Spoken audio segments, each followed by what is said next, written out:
Assalamualaikum warahmatullahi wabarakatuh. Di sini saya bernama Lilis Nur Hidayati yang akan membuat video tentang diaperus dan oral terus. Ibu, Ya, masuk Ibu. Kenapa? ini Bu, anak saya di apa? Pahanya ini ada merah-merah Bu, sama di lidahnya nih Bu putih-putih Bu. Menyusunya lancar nggak? Lancar Bu? Eksklusif ya? Iya. Masih eksklusif.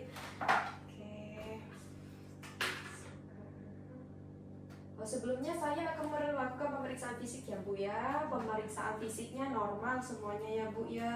Anaknya nggak demam ya, nggak ada batuk pilek juga. Oke, saya sebentar ya Bu, saya cuci tangan dulu.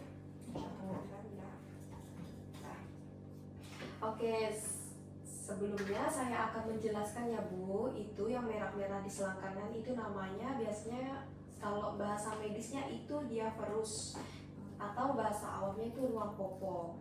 Ruang popo itu peradangan atau iritasi karena popok ya Bu ya. Karena anak Ibu belum pernah lepas popok ya sebelumnya. Iya Bu, pakai popok terus. Nah, kalau yang di lidah itu namanya oral thrush. Oral thrush itu biasa disebabkan karena penumpukan jamur, ya Bu ya. Nah, sebelumnya saya akan menjelaskan diaperus dulu ya Bu ya. Diaperus itu biasanya dialami oleh bayi berusia 4-15 bulan. Penyebabnya karena kebersihan yang tidak terjaga. Nah, sama sering buang air kecil dedeknya, terus sering pakai popok. Terus bayi sedang mengkonsumsi antibiotik atau bayi mendapatkan antibiotik dari air susu ibu. Dedeknya pernah berobat dikasih sama dokter antibiotik? Pernah Bu? Pernah ya. Terus ibu sekarang atau kemarin-kemarin pernah konsumsi antibiotik ya? Ada Bu, soalnya kemarin-kemarin saya ada sakit. Oh gitu, oke. Bisa disebabkan antara ketiga faktor itu ya Bu. Karena airnya mungkin atau karena dedeknya sering kencing jadi sering lembab itu ya di bawah tuh. Terus tanda-tanda diaperus yaitu adalah kemerahan pada area kulit yang terkena popok, biasanya pantat, bisa juga di dekat-dekat selangkangan itu. Terus di bagian-bagian kelaminnya biasanya. Caranya biar tidak terjadi diaperus itu, ganti popoknya yang basah sesering mungkin Bu. Jadi kalau misalnya sebelum basah banget atau ibu raba gitu basah, itu cepat diganti aja, terus dikeringkan ya Bu. Hindari penggunaan tisu basah. Jadi ibu tidak boleh gunakan tisu basah di sini. Cukup malah tisu basah itu biasanya mengandung alkohol. Jadi makin memperparah iritasi. Cukup dengan kain bersih boleh atau dengan tisu yang bersih ya Bu ya. Terus gunakan air bersih untuk membersihkan area popok setiap kali mengganti popok. Itu nggak boleh pakai air-air yang lain ya. Misalnya air cuci piring ibu gunakan untuk cebok itu nggak boleh ya Bu ya. Pakai air bersih. Nah terus cukup keringkan dengan menepuk kulitnya tanpa digosok. Itu nggak boleh digosok. Biasa kan kita kalau misalnya biar cepat kering ya digosok gitu. Nggak boleh, ditutup aja segini. Hindari popok terlalu kencang. Jadi usahakan ibu gunakan popoknya sesuai dengan usianya atau sesuai dengan dedeknya gitu ya. Misalnya dedeknya agak gede ya gunakan yang gede, agak gedean. Jangan gunakan yang sempit. Terus tidak disarankan menggunakan baby oil. Tidak boleh digunakan diolesi dengan baby oil. Biasa kalau orang-orang tua itu disarankan dengan mengoleskan baby oil ya Bu ya. Itu malah biasanya bukan mengurangi, malah memperparah iritasinya. Untuk mencegah terjadinya diaperus, yaitu pilih jenis popok dari bahan kain yang menyerap keringat. Jadi kalau ibu ke toko supermarket nih beli popok tuh usahakan yang agak berkualitas sedikit, tidak perlu mahal, cuman yang bahannya enak lah, bisa digunakan sama dedeknya. Terus sering-sering mengganti popok bila basah. Kalau misalnya ibu raba basah, sesering mungkin pokoknya ibu lihat misalnya dedeknya kencing, boleh langsung diganti gitu ya Bu.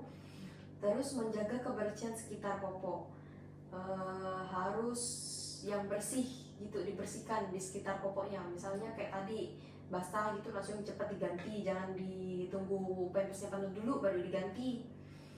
Terus menjelaskan bila terjadi keluhan sebaiknya ke tenaga medis ya Bu ya, nanti bisa dikasih obat atau salep-salep ya. Nah terus sebenarnya salah satu nih.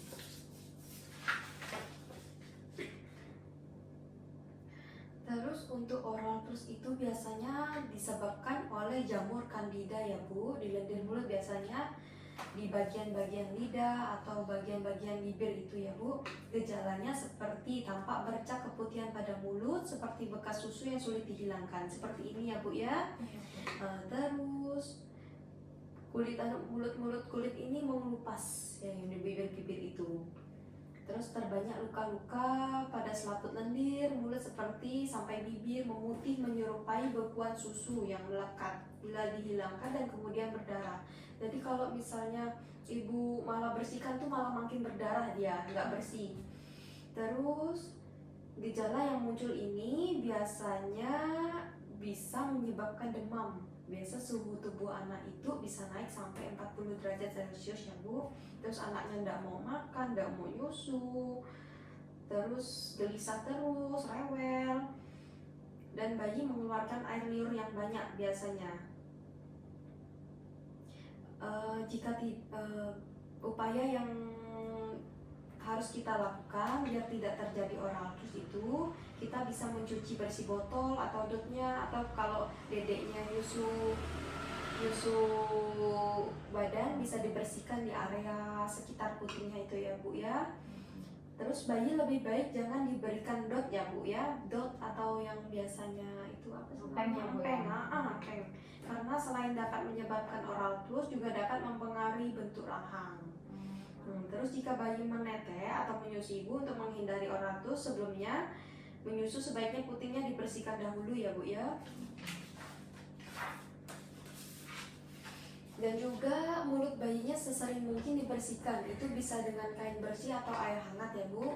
Karena sisa susu dalam mulut dapat menyebabkan oral flush jika kebetulan ada bakteri di dalam mulut itu. Untuk menghindari kejadian tersebut, setiap bayi jika selama minum susu berikan 1 atau 2 sendok teh air matang untuk membilasnya. Jadi setiap bayi itu nyusu, setelah nyusu itu kasih 1 atau 2 sendok untuk membilasnya, biar tidak terjadi penumpukan. Cara merawat, nah ini kan sudah terjadi oral flush ya. Cara merawatnya itu dengan ibu pertama kali cuci tangan, terus membersihkan terlebih dahulu dengan jari yang dibungkus dengan kain bersih. Kain apa aja boleh asalkan bersih. Pakai kasa steril itu juga boleh, tapi yang kasanya yang lembut itu ya. Terus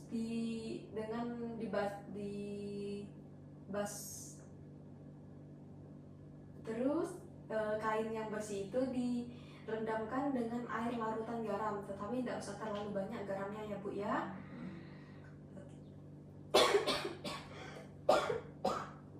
Dan nanti dioleskan ke area-area yang putih-putih itu. Terus selain itu juga bisa menggunakan genteng violet 0,25% ya, atau 1 mili. Nanti dioles-oleskan aja. Terus membuang kain sehabis dipakai. Jadi kain itu langsung dibuang gitu. Jadi usahakan kainnya nanti yang kecil-kecil aja. Nggak usah dipakai berulang. Jika nanti oral flush ini bertambah parah, boleh dapat kunjungan lagi ke dokter atau ke sini lagi nanti ya, bisa dikasih obat ya Bu. Apakah Ibu sudah jelas? Sudah Bu. Oke. Jadi nanti saya pulangnya langsung saya bersihkan aja Iya, Bu ya. langsung dibersihkan. Ada yang bisa ditanyakan lagi Bu? Enggak ada. Oke. Terima kasih ya Bu ya. Terima kasih Bu. Sama